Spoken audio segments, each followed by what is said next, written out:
The Revenant, 2015, directed by Alejandro González Iñárritu, is a visceral survival epic inspired by the real-life story of 19th-century frontiersman Hugh Glass, loosely based on Michael Punk's novel. Set in the unforgiving American wilderness of the 1820s, filmed in harsh natural locations like Canada and Argentina to emphasize realism, the film explores themes of revenge, human endurance, and the brutal clash between civilization and nature. The director Alejandro González Iñárritu employs long, unbroken takes, natural lighting, and minimal dialogue to create a raw, almost documentary-like intensity. The cinematography by Emmanuel Lubezki captures the stark beauty and terror of the landscape, making the environment a character in itself. Leonardo DiCaprio stars as Hugh Glass, delivering a physically demanding performance that earned him an Oscar, while Tom Hardy plays the antagonistic John Fitzgerald with a gritty, opportunistic edge.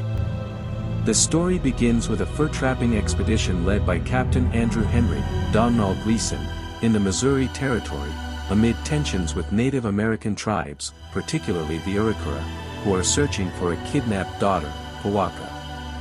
The group, including Glass and his half-Pawnee son Hawk, Forrest Goodluck, is ambushed by the Iroquois in a chaotic, arrow-filled sequence that sets the tone for the film's unrelenting violence.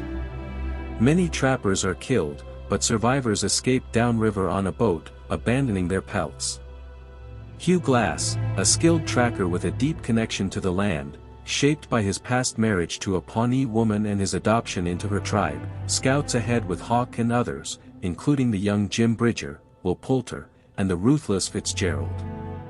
While alone, Glass is savagely mauled by a grizzly bear protecting her cubs in one of cinema's most harrowing scenes, filmed in a single, extended take to heighten the realism and horror.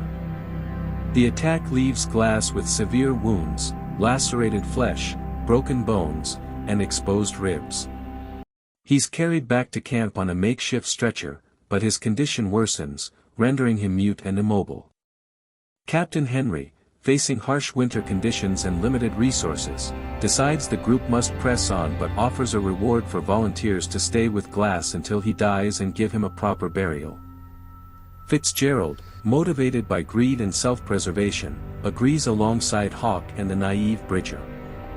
Tensions escalate as Fitzgerald, a cynical survivor scarred by past traumas, including a partial scalping, clashes with Hawk over Glass's care. In a pivotal betrayal, Fitzgerald murders Hawk in front of the semi-conscious Glass, who is powerless to intervene.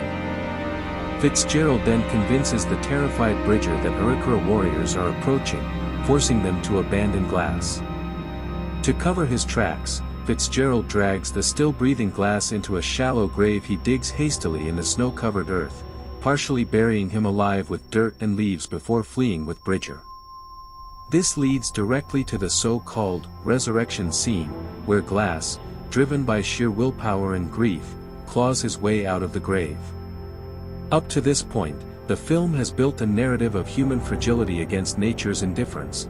Glass's survival instincts are tested not just by the wild but by betrayal from his own kind. The expedition's dynamics highlight colonial exploitation, racial tensions, Fitzgerald's racism toward Hawk, and the moral decay of frontier life. Glass's emergence embodies the absurd human condition, thrust into a meaningless, hostile world. The grave represents existential nothingness, abandonment by comrades. Fitzgerald's betrayal strips Glass of social bonds, leaving him in isolation. Yet, Glass chooses to act, crawling out not through divine intervention but raw authenticity. This aligns with the myth of Sisyphus, the absurd hero rebels against futility by persisting. Glass's resurrection is a defiant yes to life amid suffering. His revenge quest a self-imposed meaning in a godless frontier. Glass's survival is a transcendence of weakness. The bear mauling and burial symbolize the eternal recurrence of trials, but Glass's emergence affirms life force over resentment. Fitzgerald embodies slave morality, driven by envy and fear. Philosophically, the scene critiques modern detachment from nature, Glass's wounds force an authentic confrontation with mortality. His crawl isn't rational but instinctual, questioning humanity. Are we enlightened beings or mere bodies in flux? The scene poses that true freedom arises from embracing chaos, not conquering it. The scene evokes Christian resurrection imagery, paralleling Jesus Christ's burial and rise from the tomb. Glass's grave is a shallow sepulchre, his emergence a Lazarus-like revival, but subverted. No miracle worker calls him forth, it's self-willed, critiquing divine absence in a brutal world. This raises theodicy questions. Why does a just God allow such suffering? The scene infuses Catholic symbolism, Glass's visions of a ruined church, but the resurrection here is profane, bloodied by revenge rather than redemption. It inverts the Easter narrative. Instead of salvation for others, Glass rises for personal vengeance, echoing Old Testament wrath, Job's endurance amid loss. Yet, the film draws heavily from indigenous theology, particularly Pawnee and broader Native American spiritualities, where death and rebirth cycles tie to nature's rhythms.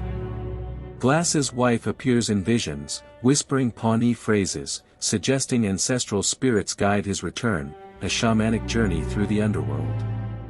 The earth isn't a grave but a womb, birthing Glass anew. This blends Christian resurrection with indigenous views of interconnected life-death. The scene thus critiques colonial Christianity's imposition on native beliefs, portraying Glass's hybrid identity, white man with Pawnee ties, as a bridge. His resurrection questions salvation. Is it eternal life or mere continuation in a cycle of violence? The scene examines human adaptation in extreme environments, drawing from evolutionary anthropology. Glass's crawl mimics primate locomotion, blurring human-animal lines. Post-bear attack, he's reduced to a wounded animal, or the first animal emergence out of water according to evolutionist theories. The wilderness strips cultural veneers, revealing Homo sapiens' primal core, fight or flight amplified by grief. This aligns with Darwinian survival of the fittest, where Glass's resilience, fueled by paternal bonds, ensures gene propagation metaphorically through revenge. It's a rite of passage: separation, abandonment, liminality, grave as threshold, and incorporation, emergence as rebirth. In frontier societies, such ordeals forged identity, but here it's solitary, critiquing American individualism. Ethnographically, the scene reflects historical fur trapper lore, where survival tales, like the real Glasses, mythologized endurance amid indigenous white conflicts. Gender and power dynamics add layers.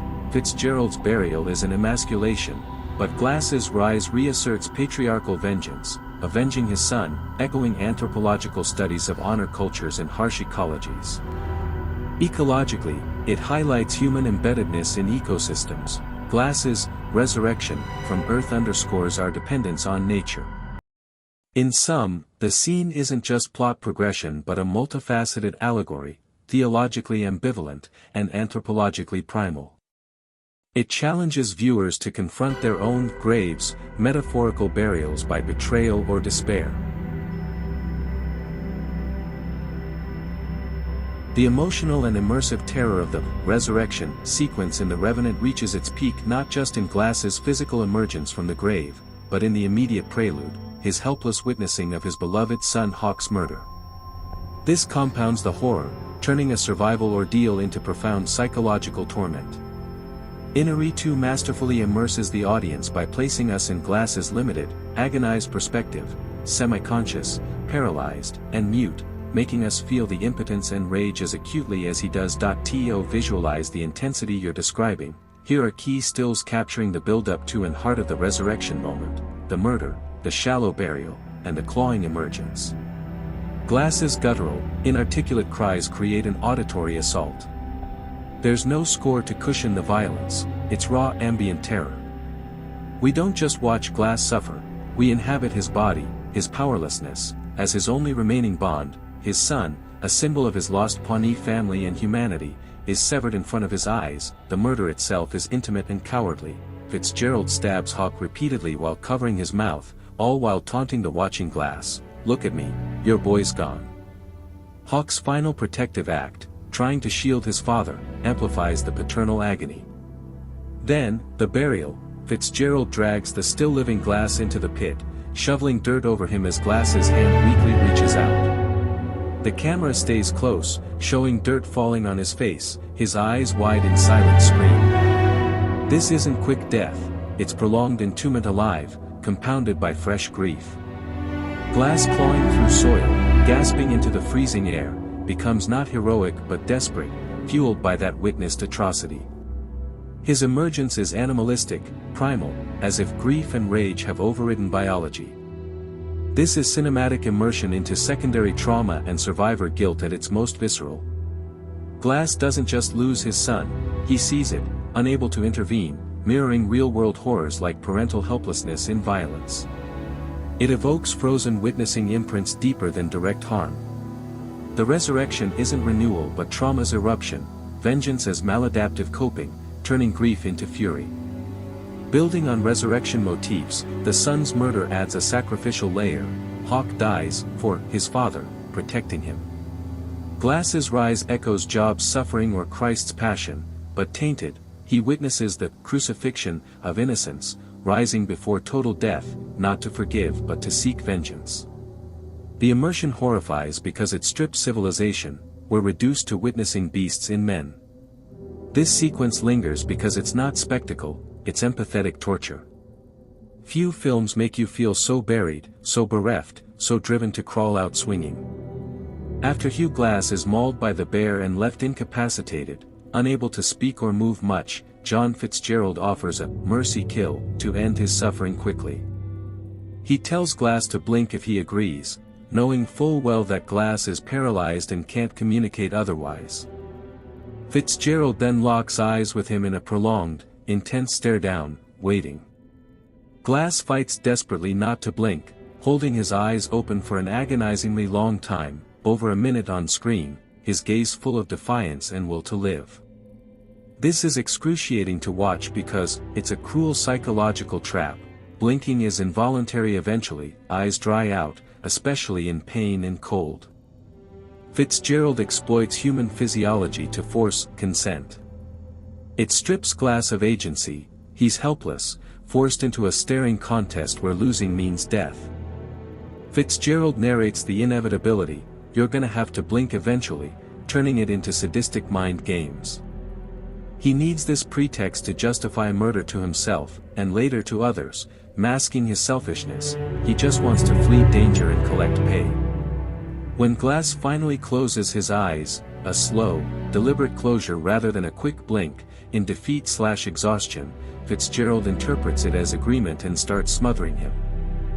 Fitzgerald's failed mercy kill leads immediately to Glass being buried alive, and his emergence from the grave is a direct reversal, a rebirth driven by defiance of that forced acceptance of death. Glass, presumed dead, claws his way out the next morning, crawling from the earth like a corpse returning to life. The film's title, The Revenant, means exactly that, one who returns from the dead. The forced blink represents surrender to death. Glass momentarily accepts it, or is tricked into it, eyes closing as if in final rest. Crawling from the grave is rejection of death, eyes open again to the world, fueled by rage, over Hawk's murder, and unbreakable will. It's a literal and spiritual rebirth. Glass emerges from the womb of the earth, repeated later when he shelters in a horse carcass, emerging naked in fresh snow like a newborn.